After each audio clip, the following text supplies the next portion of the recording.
Voy a hacer una oración para empezar y después de la oración haré la lectura de este salmo y posteriormente tendremos la reflexión. Vamos a orar, acompáñenme para que oremos. Te damos muchas gracias, Señor, por este tiempo de reflexión que nos das, que podemos estar conectados, Señor, con la iglesia, con aquellos que escuchan, que son alimentados a través de tu palabra, Señor, en sus almas, en sus corazones, en sus mentes, en sus vidas. Padre, te ruego que tú hables al corazón de cada uno de nosotros y dirijas nuestra atención hacia lo que es importante. Quita de nuestra mente, Señor, cualquier cosa que estorbe en la reflexión de tu palabra y ayúdanos, Señor, para que podamos tener una comprensión de estas palabras de sabiduría. Nos ponemos en tus manos, suplicando tu presencia y suplicándote por cada uno de los que nos escuchan en el nombre de Jesús. Amén. Pues hermanos, vamos a leer el Salmo, el Salmo número 8. Así que les invito para que lo tengan ahí dispuesto y tengamos la reflexión de este hermoso Salmo. Voy a leerlo completo. Dice así: Oh Jehová, Señor nuestro, cuán glorioso es tu nombre en toda la tierra. Has puesto tu gloria sobre los cielos. De la boca de los niños y de los que maman fundaste la fortaleza a causa de tus enemigos, para hacer callar al enemigo y al vengativo. Cuando veo tus cielos, obra de tus dedos, la luna y las estrellas que tú formaste, digo: ¿qué es el hombre para que tengas de él memoria, y el hijo del hombre para que lo visites? Le has hecho poco menor que los ángeles, y lo coronaste de gloria y de honra. Le hiciste señorear sobre las obras de tus manos, todo lo pusiste debajo de sus pies, ovejas y bueyes, todo ello, y asimismo las bestias del campo, las aves de los cielos y los peces del mar, todo cuanto pasa por los senderos del mar. Oh Jehová, Señor nuestro, cuán grande es tu nombre en toda la tierra. Hasta ahí la lectura de la palabra. Es el Salmo número 8. Le damos muchas gracias al Señor por salmos como estos, porque estos salmos nos ayudan a tener una perspectiva de la vida un poco diferente. En medio de este ruidoso momento de pandemia, nos viene bien tener un salmo en donde nosotros podamos ubicarnos respecto de Dios, ponernos en el justo sitio con respecto de Dios. Nosotros tenemos perfectamente bien ubicado al Dios trascendente y le conocemos a partir de lo que Él ha querido revelarnos y le conocemos como Él ha querido que le conozcamos.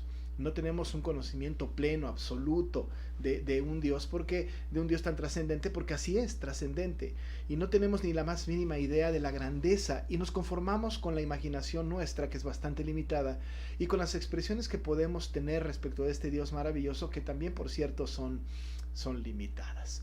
Pero este salmo nos ayuda para que podamos nosotros tener nuestro lenguaje, o en nuestro lenguaje, estos actos de adoración que se dirigen a este Dios todopoderoso, a este Dios altísimo, a este Dios soberano. A este Dios pues nosotros nos dirigimos y estudiamos este salmo, Salmo de David, que nos habla mucho y nos enseña mucho acerca de quién es Él y quiénes somos nosotros. Ese es un buen momento pues para poner todo en justa dimensión, en justa medida. Debo de decir que este salmo es un salmo escrito por David, ciertamente, y es muy posible que este salmo haya sido escrito no en el momento de su reinado ni posterior a su reinado, sino quizá antes. Es posible que el salmo haya sido escrito antes de que él fuera rey. Es posible que haya sido escrito como sus experiencias, o a partir de sus experiencias cuando iba a su rebaño, llevaba su rebaño a los montes, a los verdes pastos, ¿no? A las aguas de reposo. Quizá esta experiencia de David como pastor le enseñó mucho de Dios.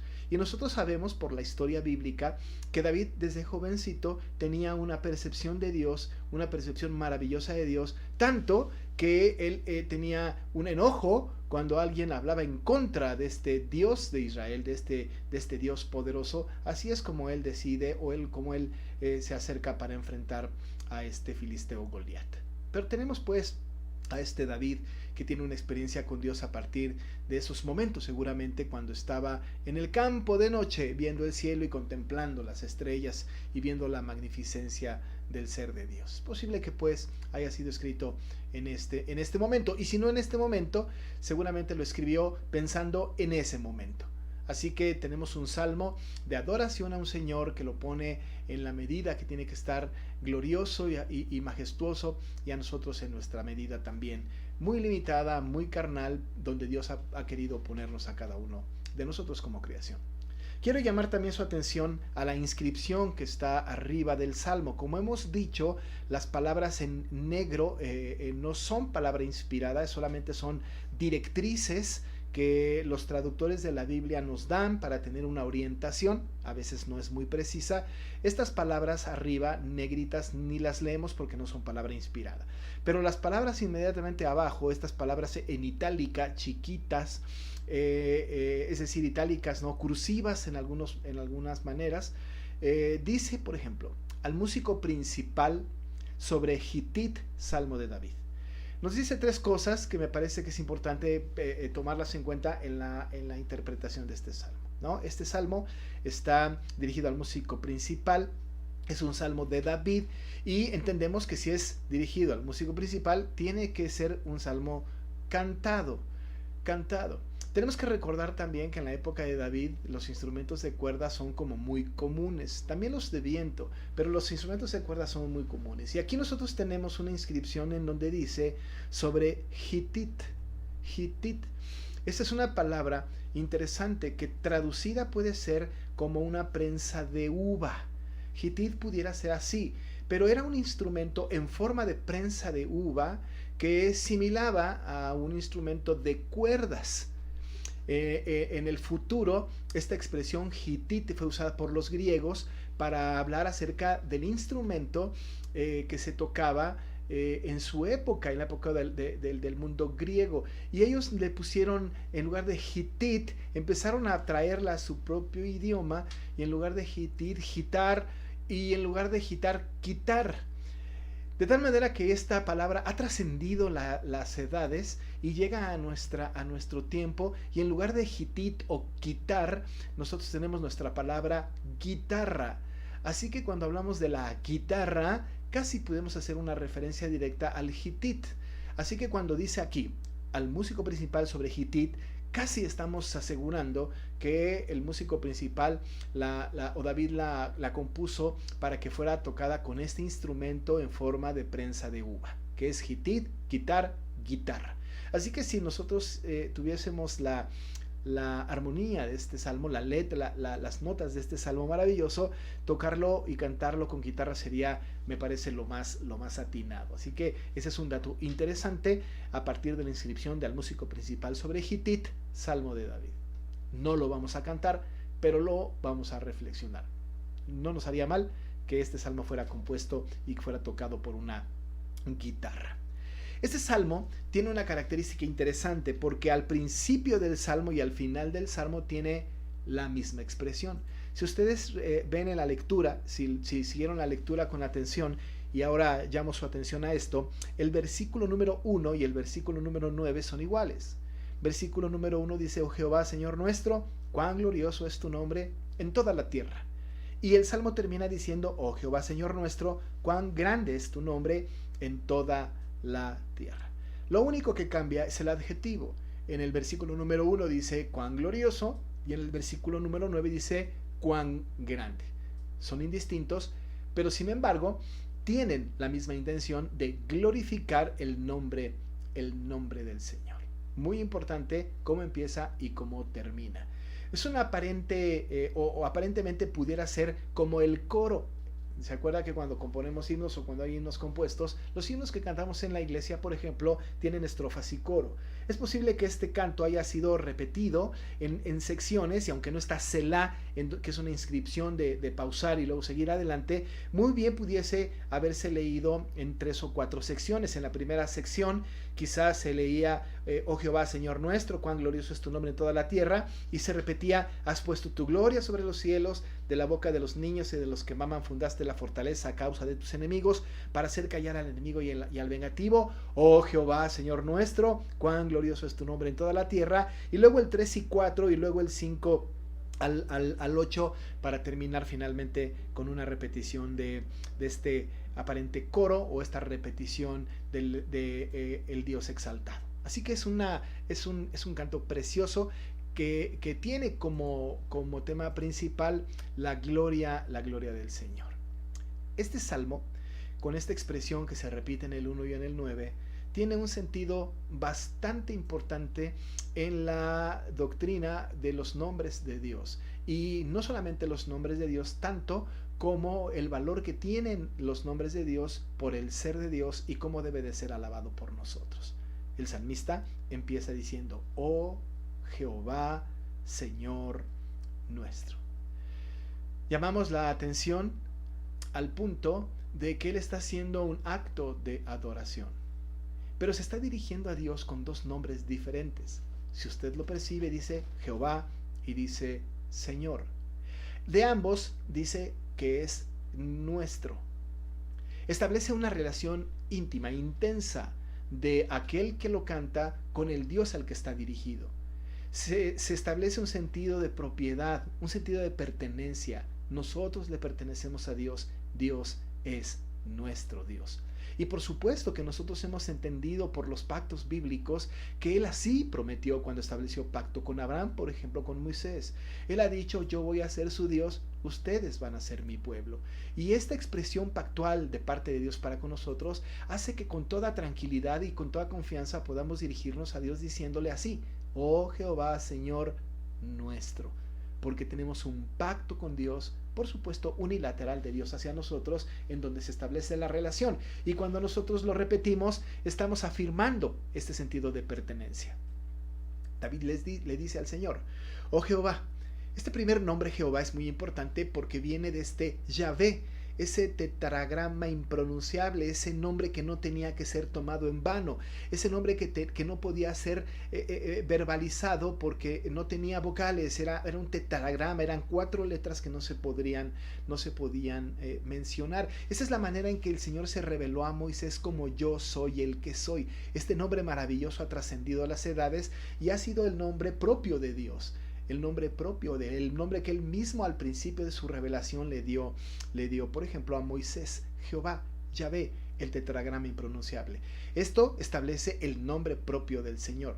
Pero este Jehová, ¿no?, este Señor maravilloso, este que ha establecido una relación con el hombre, también David le llama Señor. Ahora, para nosotros, Señor, por supuesto, está en mayúscula aquí y podemos tener o entender que esta relación que nosotros tenemos para con el Señor es así, como Señor. Pero tenemos nosotros una confusión quizá que tenemos que disipar de nuestra mente. En el Nuevo Testamento, Kyrios, la palabra griega para Señor, es muy repetida y significa esto, Señor.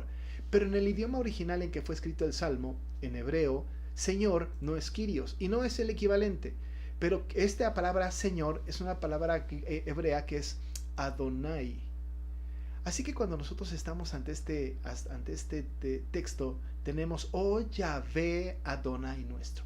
Y cuando hablamos de Adonai, estamos hablando del soberano, del más alto, del más sublime. No hay que confundirlo con el Altísimo. Para la palabra Altísimo está la palabra Elión. Cuando decimos Elión, el nombre de Dios Elión, estamos hablando del Altísimo. Cuando hablamos de Adonai, estamos hablando del soberano. Estamos hablando del más alto, del más trascendente. Ambos nombres se refieren al mismo Dios, Jehová. De tal manera que se pueden combinar. Jehová Adonai, Jehová Elión, Jehová El Shaddai.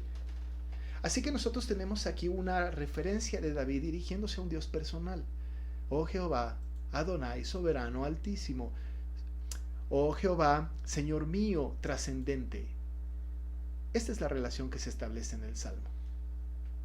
Nos podemos imaginar a David dirigiéndose al Señor diciéndole: oh Jehová, Adonai nuestro.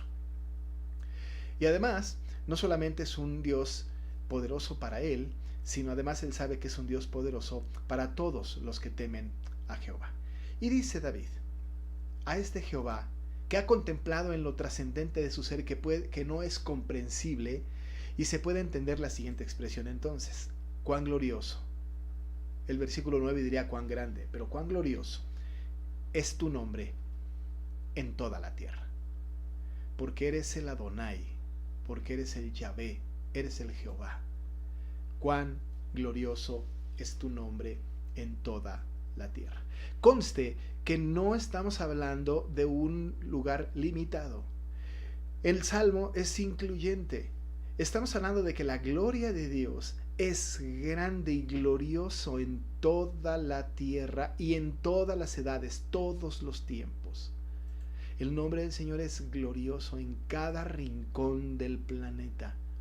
Que la gente no le glorifique es distinto, es otra cosa, pero el nombre de Jehová sigue siendo glorioso, porque el mismo Jehová que hizo los cielos y la tierra, que a nosotros nos alumbran y a que a nosotros nos dan vida, es la misma tierra y el mismo cielo que está en todos los rincones de la tierra.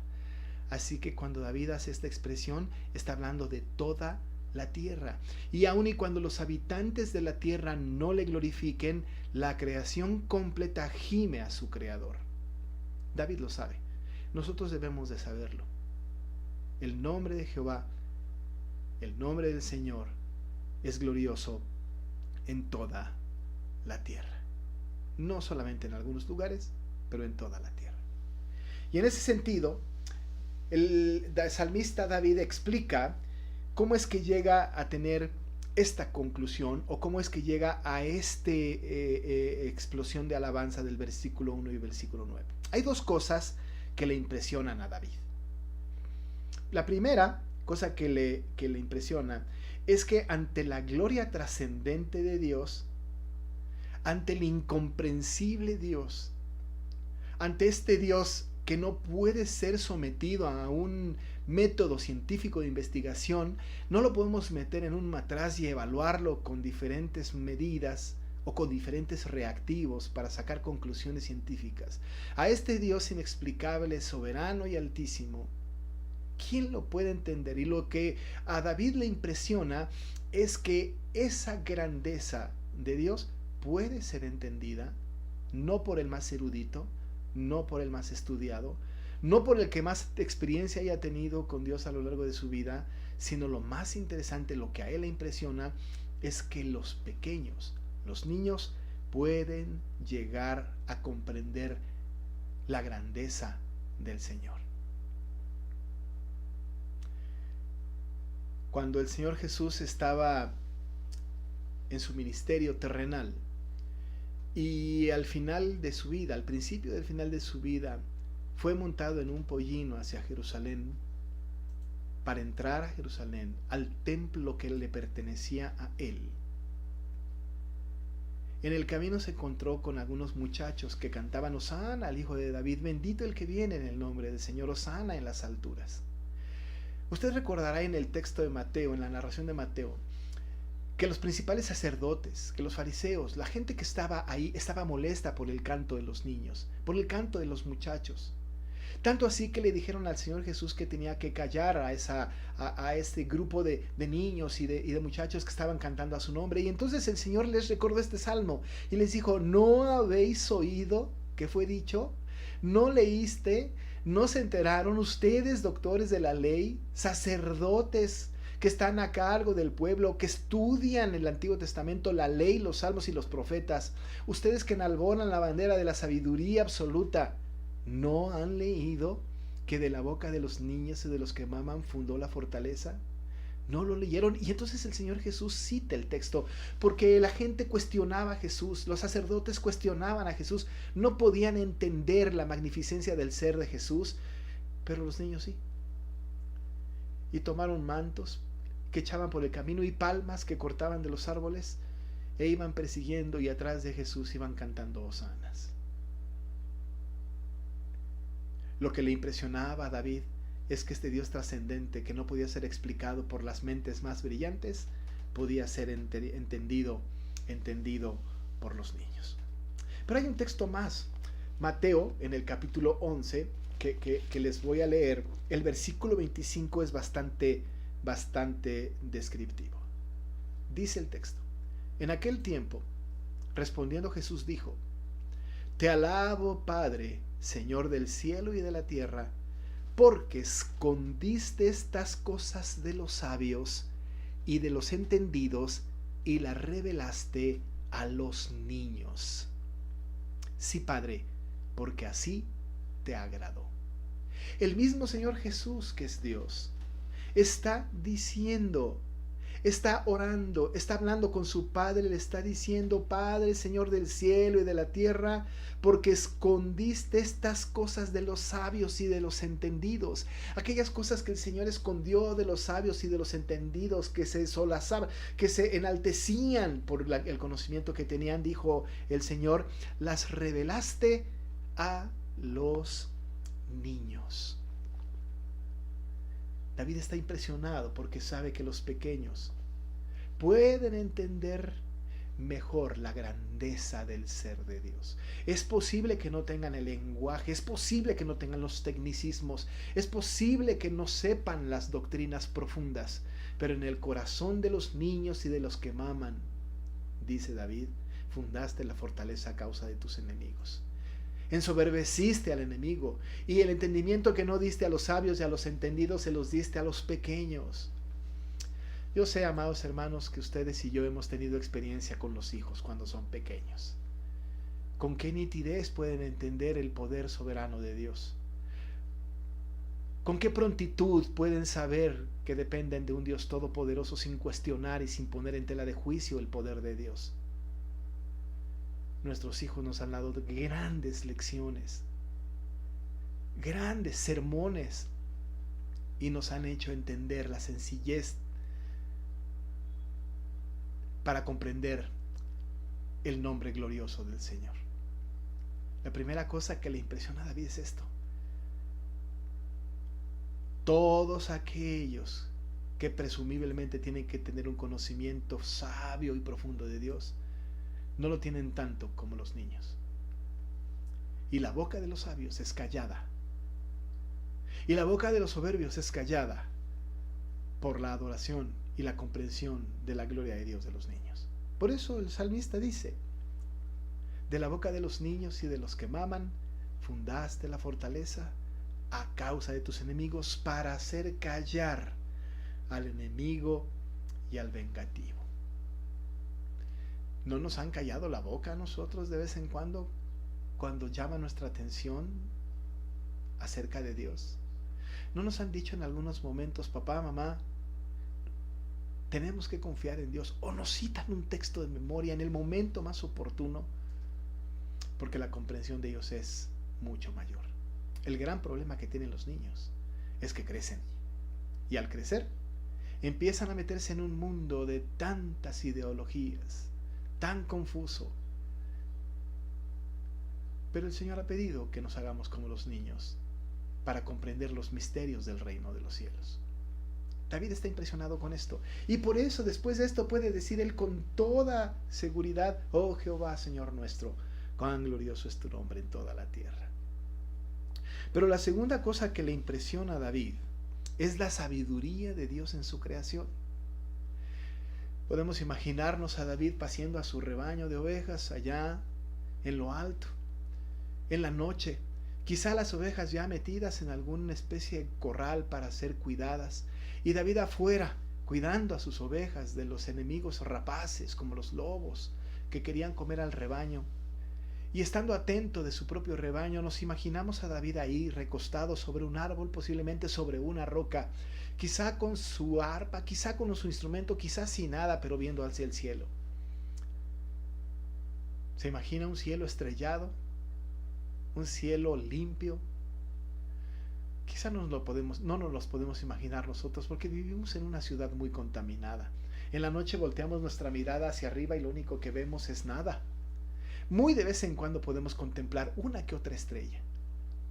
Y déjeme decirle que yo recuerdo que cuando nosotros vivíamos allá en Quintana Roo, en la Riviera Maya, algunas veces mi esposa y mi familia y yo nos íbamos por la carretera muy de noche, y con mucho cuidado nos gustaba apagar la luz del carro en la oscuridad absoluta y ver hacia arriba, y veíamos una lluvia maravillosa de estrellas, una luna maravillosa, y podíamos contemplar la gloria de Dios. ¿Se imagina a David ahí, viendo hacia el cielo, reflexionando, meditando sobre la sabiduría de Dios? Es por eso que nos podemos explicar cómo él se impresiona de la sabiduría de Dios por su creación cuando dice: cuando veo tus cielos, obra de tus dedos, la luna y las estrellas que tú formaste. Seguro escribió esto de noche. Pero cuando lo ve, la reflexión de un corazón regenerado, la reflexión de un hombre conforme al corazón de Dios, le lleva a meditar sobre la grandeza y la sabiduría de Dios.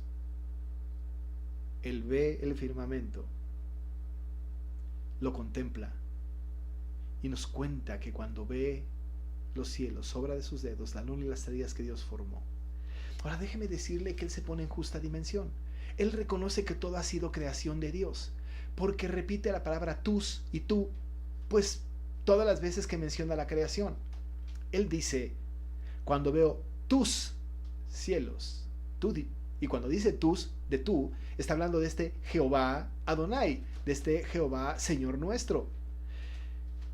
Obra de tus dedos, la luna y las estrellas que tú formaste. Entiende perfectamente bien David que la tierra no es resultado de un accidente cósmico, sino que es el resultado de una mente sabia, brillante y todopoderosa de Jehová el Altísimo, de Jehová el Soberano, de Jehová el Adonai.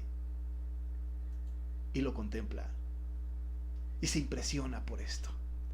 Cuando ve los cielos, obra de sus dedos, la luna y las estrellas que Dios formó, entonces la reflexión lógica de David, viéndose a sí mismo, viendo a la creación, tiene una pregunta filosófica que hasta el día de hoy muchos tratan de responder. Para David una pregunta retórica. Para David una pregunta retórica porque desde luego que la respuesta de esta pregunta está implícita en la misma pregunta. Porque él se pregunta: digo, ¿qué es el hombre para que tengas de él memoria, y el Hijo del Hombre para que lo visites? ¿Qué somos nosotros? Tú tan glorioso, tú tan majestuoso, tú tan sabio.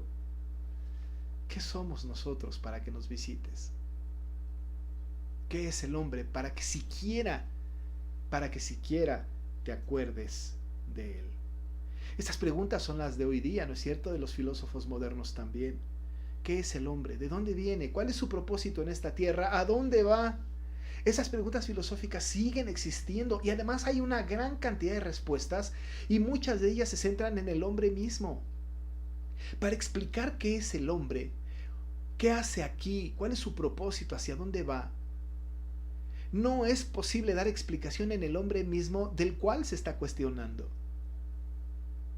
Y los filósofos de nuestra era, los humanistas de nuestro tiempo, las escuelas coaching de nuestra época, buscan explicar la existencia del hombre en el hombre mismo. Cosa imposible. Cosa imposible. La pregunta de qué es el hombre para que tengas de él memoria y el Hijo del Hombre para que lo visites está en la esencia del ser de Dios, en lo glorioso que es Él, en que Él es el creador del cielo y de la tierra, y no solamente del cielo y de la tierra, sino todo lo que hay, incluyéndonos a nosotros, porque pueblo suyo somos y ovejas de su prado, porque Dios nos hizo y no nosotros a nosotros mismos. David se impresiona por la sabiduría de Dios y se pregunta: ¿qué es el hombre para que tengas de él memoria? O el Hijo del Hombre para que lo visites. Y después de esto, David habla del hombre. ¿De quién es el hombre? ¿Y qué lugar tiene dentro de la creación? Y le dice David al Señor: le has hecho poco menor que los ángeles. Sabe que en algunas versiones dice que le has hecho poco menor que tú, casi divino. La traducción que tenemos es buena, pero la intención tiene que ver que lo puso en un lugar de honor por encima de la creación. Amados hermanos, el hombre, el ser humano, la raza humana, es superior a toda la creación. No tenemos nosotros que creer como se dice en nuestros tiempos, que el hombre es parte del reino animal. Somos una creación especial, distintos de la creación. Porque a nada de la creación el Señor le hizo poco menor que los ángeles. A nada de la creación. Podemos ver el mar, las estrellas, podemos ver el bosque, los animales más hermosos, podemos ver cosas preciosas de la creación, pero nada de esto es poco menor que los ángeles. El hombre sí.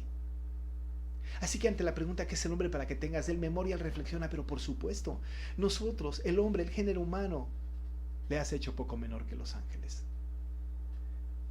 La corona de tu creación, lo que sigue después de ti.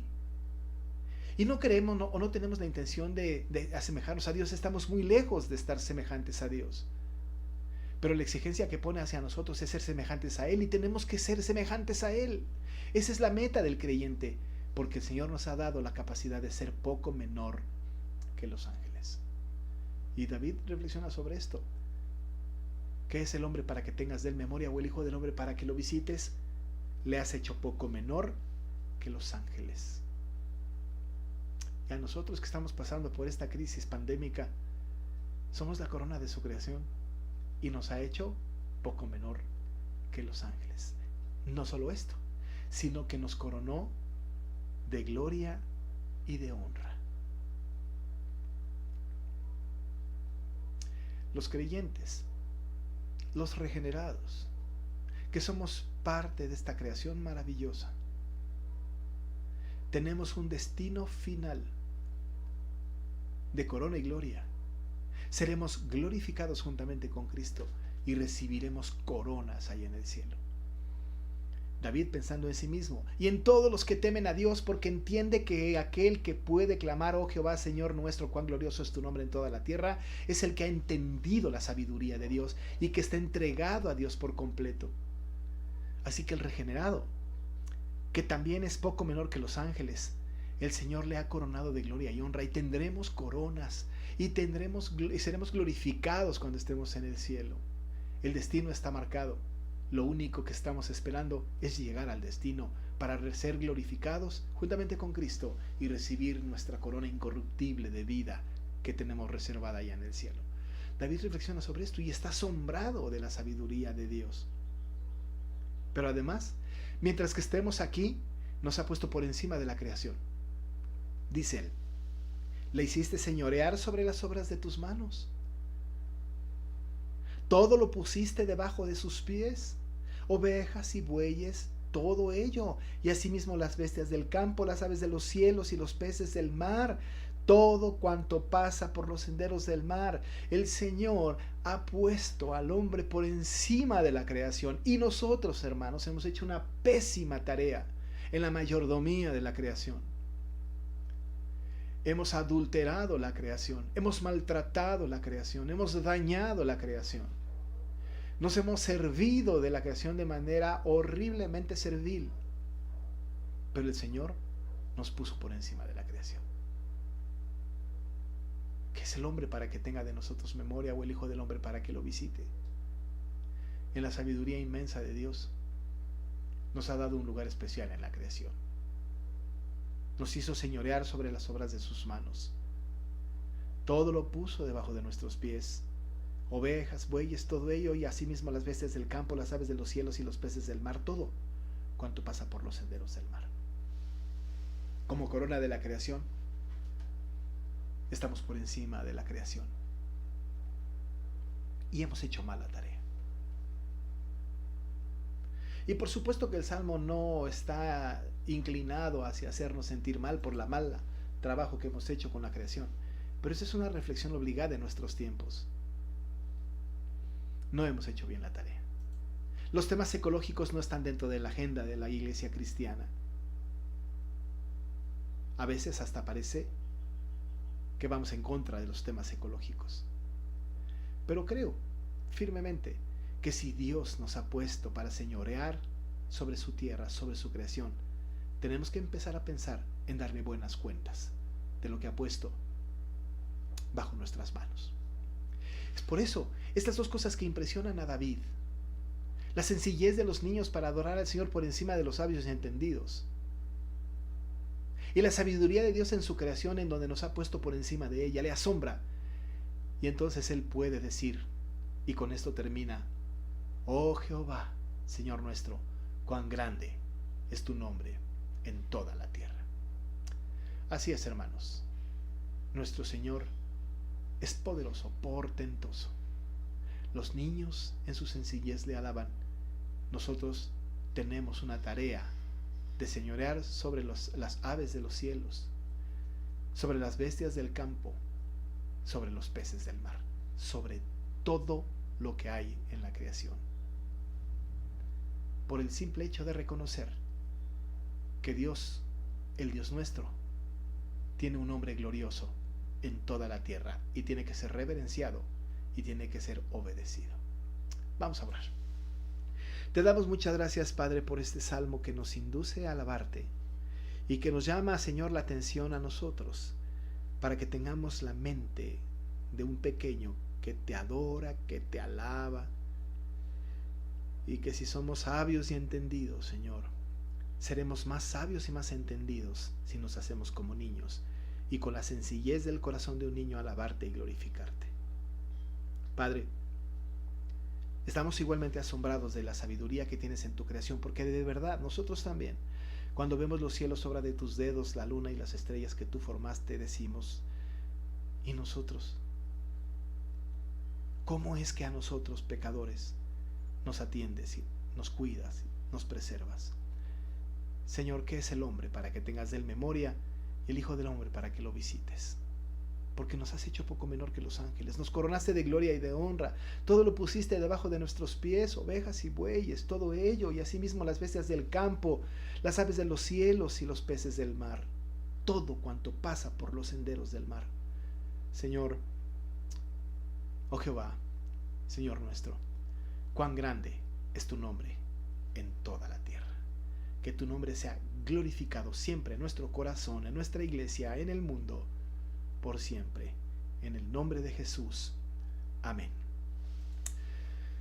Pues, amados hermanos, con esto llegamos al final de la reflexión de este salmo y les invitamos para que siga al pendiente de las actividades de nuestra iglesia.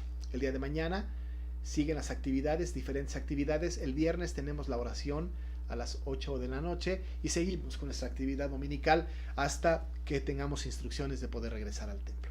Yo les deseo muy buenas noches, me alegra que hayan estado con nosotros. Nos disculpamos otra vez por las fallas técnicas, pero hemos gozado de la reflexión de este maravilloso salmo. Que el Señor les bendiga.